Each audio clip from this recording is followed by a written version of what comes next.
Hello, welcome. Today we're going to talk about connecting with your guides and angels. One of my favorite things to speak about. Today's video was put forth by one of my favorite clients. Thank you so much. Thank you so much for the wonderful ideas. And I'm also sitting right now in a chair that was given to me by one of you all as well. And I just feel so blessed to have you all in my life. And I thank you for joining me. We're gonna cozy on up. You know, I'm wearing my swimsuit right now because I wanted to film for you all in the hot tub today. It's something I've been wanting to try forever, and I so often go during the day and I'm the only one in the whole pool building, and it's so at peace, and I feel like being in the water connects me even more to the spirit world. And shockingly, I went there right in the middle of the day today, and there was 5 little kids and they were all screaming. And so here we are back at home. Okay, the guides, the angels, the loved ones in spirit. The spirit world is a very real place. And it is filled with love, and it is filled with loving beings, and they are here to support you on your journey. And the first thing you probably need to know is that you are connected right now. You are connected to your guides and angels. I promise you that. So I guess just to make it simple, because I don't know who all is out there watching. So spirit guides exist in the higher realms, and their job is to guide us according to our soul contracts and plans for this life. We all come with a plan, and those are based on our entire soul trajectory. That's spirit guides in a nutshell. They come with us. Our primary guide comes with us from lifetime to lifetime. I understand not everyone may believe in reincarnation. Wherever we go, they're with us. They understand us in multiple forms. The guardian angel does not exist in the higher realms. They can traverse, they can go to the higher realms, but the guardian angel exists right here.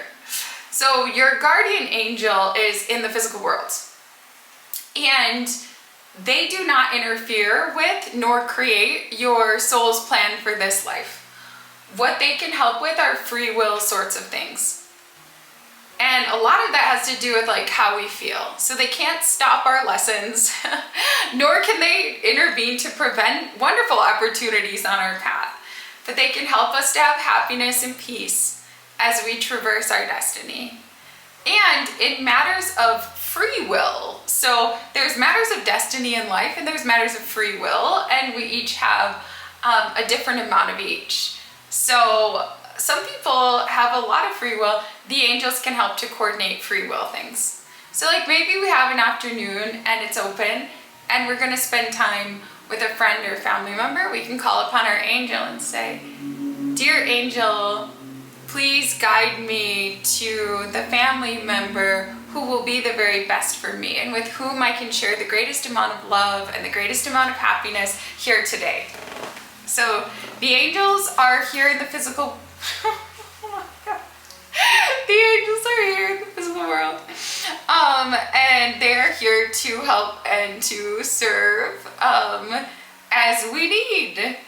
I guess like the angels are less likely to they always listen, but they're probably less likely to speak in response, versus the guides are moderately likely to speak in response. And then there's our loved ones in spirit. So our loved ones are individuals that we do in physical life very often.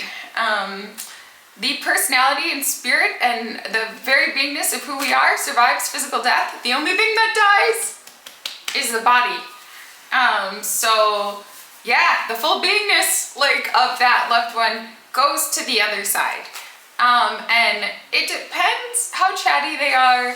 That can depend on how chatty that they were in physical life.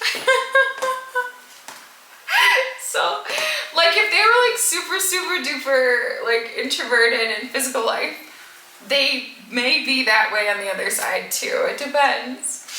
But there's a major difference, and I feel like not everyone appreciates this. There's actually a major difference between the guides, the angels, and the loved ones in spirit. By the way, spirit communication is my full-time job and specialty. Just in case this is your first time encountering me. And I've been doing this for 10 years. So, loved ones in spirit, they get a wider perspective when they transition to the other side, and they can see your physical life unfolding, and they can usually see like a little bit of what is coming and what has happened. So they might see, it depends on their own level of consciousness and a variety of things, but they can see a lot more than you can. Very much likely. So probably decades into the future, etc. The unfoldment of your physical life. They don't have the insight that your spirit guides have. And they may not be aware of the reasons why your life is unfolding as it is, or the reasons why your plan is as it is.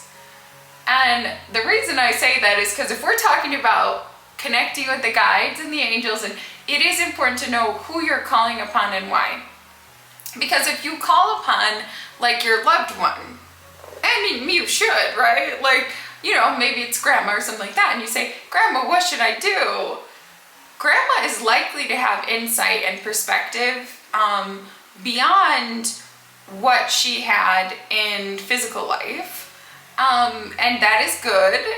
However, like, some amount of bias and personality is still there, versus if you call upon your guide, they're going to advise you according to the full trajectory of your soul's journey, your soul contracts, and a greater, wider perspective. So the guides are existing at a higher level of consciousness. Your personal guide is the one that knows you best. Okay? Like, okay, oh my gosh. I can see maybe why this video here, this one, could not happen in the jacuzzi tub today, because I probably would have gotten too hot and that would have impacted the length. But you guys, I really wanted to try it. So I need to think of a short video idea to try. You know what the guides are saying? Just go in the hot tub tomorrow without an idea and just start talking, and that way that'll be better. Okay, oh, speaking of which, that's my first bit of advice. So when it comes to connecting with the guides, angels, or loved ones in spirit, it's helpful to know who you'd like to connect with to begin. Okay, so that's a personal choice.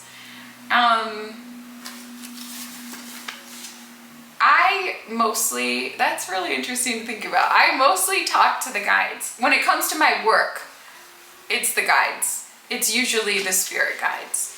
But when it comes to just like chilling, like throughout the day, a lot of it is the angels. Angels, please help me with this, please help me with that, please help me with this, that.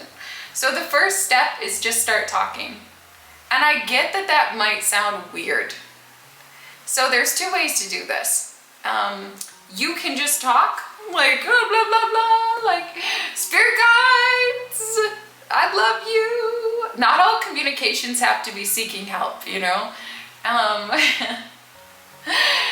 Spirit guides, please bring me your signs. I mean, that's a help thing, but blah, blah, blah, blah. This is gonna take forever if I don't speed up. Okay, start talking. Talk to the guides. Just say anything. So you can talk out loud.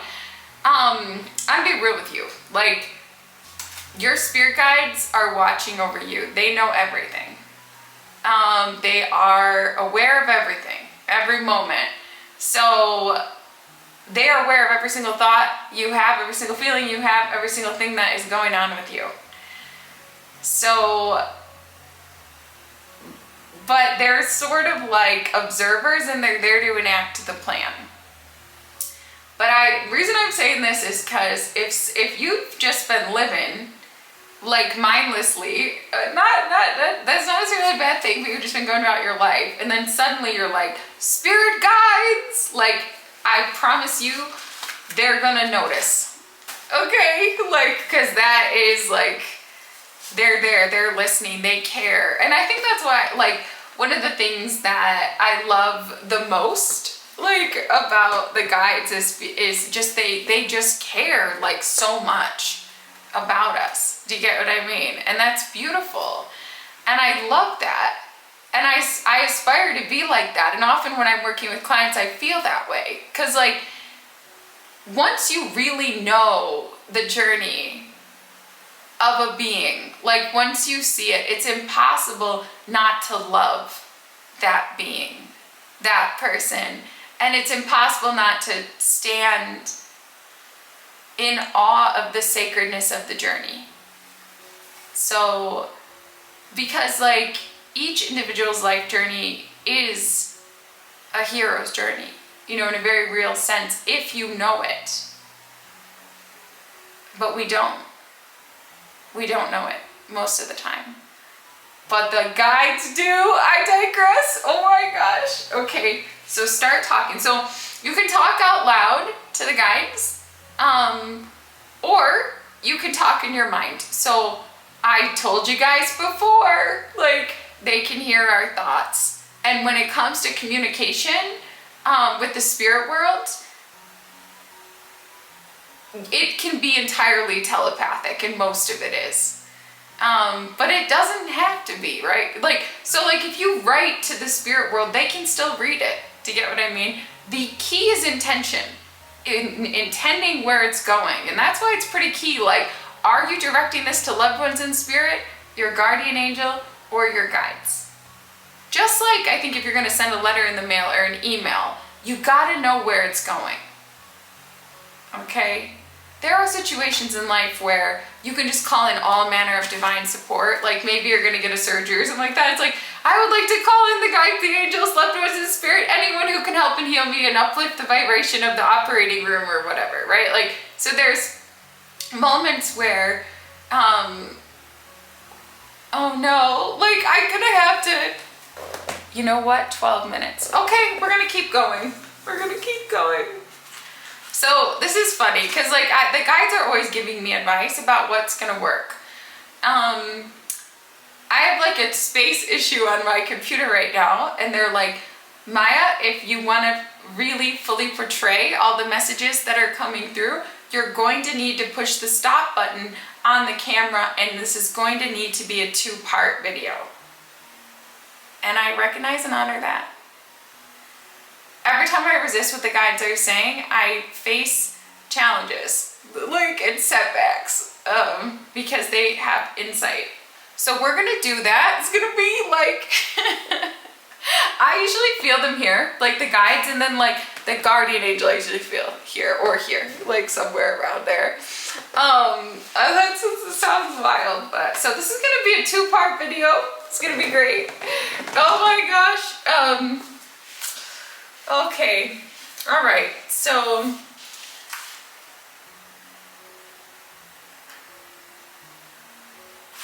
listening to the guides. Okay. This is a really, really big topic. Oh my God, like, okay, this may need to be even more, this is gonna be 2 parts today. And we can do a lot more on this, like, if it interests you guys, okay?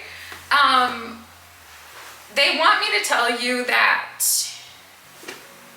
when I first started to want to talk to the guides, I felt crazy, okay? So, and I did not receive any response that I recognized, and I did not believe it was real. And I was in my early 20s at that point. So if any of that applies to you, like, you feel like you're crazy talking to the guides or angels or loved ones in spirit, or it feels like it's not real, or you feel like it's not really happening, or it feels illegitimate, or it feels like you're not getting a response, understand that all of that is normal. Okay? And I don't know if you guys have ever learned, like, a foreign language, like Chinese or something like that. Oh my gosh. I'm remembering my first day of French class in college.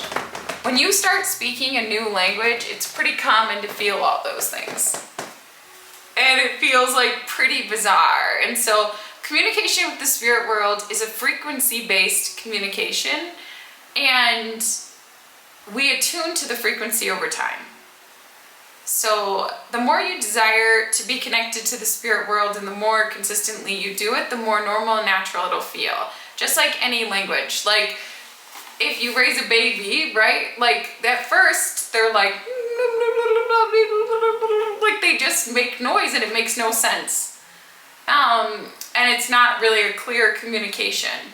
And then it's like, mama, you know what I mean?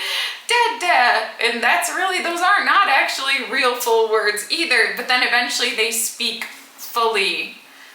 I do get what I mean. So like the same for us. So I think the biggest barrier when you're starting to communicate with the guides, angels, and loved ones in spirit are expectations of what it's gonna look like. And that can come from like TV usually, or who knows, I don't know what you all are watching, all right, or listening to. But those expectations can block communication. So guides specialize in different forms of communication. There are many, many ways to communicate with the spirit world. For example, it can happen in feelings, like gut instincts, chills that you get in your body, feeling of rising or sinking, all of those things can happen. Meaning, okay, in the body. It can come through sound, for sure. This is probably the least common though. But this is probably what most people are expecting. It's like a voice in there. Okay, that can happen. Like especially with loved ones on the other side. But it's like clairaudience, like a voice in the mind. That can happen, but that's really not most common. And when it does happen, most people miss it. Because very often it's going to sound like your inner voice, but it's not going to be your dialogue. So the guides can input an inspired idea into our thoughts. So loved ones in spirit, that to me, those ones are more likely to come through as a voice, and it sounds like the voice of like Uncle Larry or whatever. But it's not, we have to be careful here. It's not an auditory voice that you're hearing outside of you, okay? That is something different that can occur, that can be related to a variety of mental health factors, not just schizophrenia, okay? There are other mental health conditions, temporary, including also neurological conditions that could cause you to hear a voice, and neuropsychiatric conditions. Doesn't necessarily mean you have a mental illness, but if you're hearing a lot of voices from outside of you, particularly if they're saying things to you that are not loving, that is cause for concern. But when it comes to the spirit world, mostly it's going to be in our internal dialogue, and there may be something, and this can be subtle, it can be a slightly different energy to it, to the thought. I'm sorry this is complicated. We're at 19 minutes. All right, let me finish this part of the different ways the communication can come in. Okay, well, they're saying I should tell you how it happens for me. That's a good question. No, okay, so it depends. Mostly I communicate with the spirit world all day, all the time, like always, like at this point, but it wasn't always that way. This is the life of a psychic and medium when they devote themselves to the life calling, which is like, at least right now, that's what I'm doing. So, but when it comes to readings, it helps to have an inquiry. That helps me a lot. So like I'm doing it for a client. And I'm sitting down, and so the client's asking me, what is the next step in my career or something like that. I have to watch out, because as soon as an inquiry, so when it comes to communication from the spirit world, it happens quickly and immediately. Unlike a person, it's more like AI. Okay, now we're getting into the weeds, but like, because of the speed, I mean. But like if you talk to a person, there's like a pause. Like, what do you think's the next step in my career? And then they're like, and then they tell you. With the spirit world, it's like I start getting things immediately, and for me it comes through as pictures. And so those can have symbolic as well as literal meaning. My clients know this. But it's like flash, flash, flash, flash, flash. So it could depend on what the guidance actually is, but it might be like a building, and then like it could be like a resume, and then it could be like a picture of a boss, and then it could be like a university, and it could blah blah. It's just instant. It's in blah blah blah blah. Just flash, flash, flash, flash, flash, flash, and all of it has meaning to me. The meaning is like embedded in the pictures. Like I get a picture and a meaning together, and there's certain like pictures that are known amongst many guides, and they have particular, or songs. Like the main one is like, this little light of mine, you know that one, like, and that means the person's here as a volunteer soul and a light worker. And sometimes, so the guides will play that song at the beginning, like, and then that's the indication. Okay, the end. Part 1, like, oh my God. Okay. Well, I get pictures. You can get smells, you can get tastes. Any one of your senses can be used to communicate with the spirit world, and they will use whatever's going to work best for your being. So whatever you think your communication with the spirit world is going to look like, let that go. And the key is to make a link. The key is to receive accurate guidance. And it doesn't matter how that happens. It could come in dreams, could come in chills, could come in a gut instinct, it could come in little pictures, come in a smell, it can come in a taste. It does not matter. It can come in just a direct knowing. Okay? You just know. You don't know how you know. That's all fine. But what it's not gonna look like, most likely, in 99.99999% of the cases, it's not gonna look like your spirit guide, angel, or loved one in spirit walking in, there's 2 doors over here, walking in the door, coming up to you and speaking to you. Okay? Or whispering in your ear. That's what it's probably not gonna look like. Okay.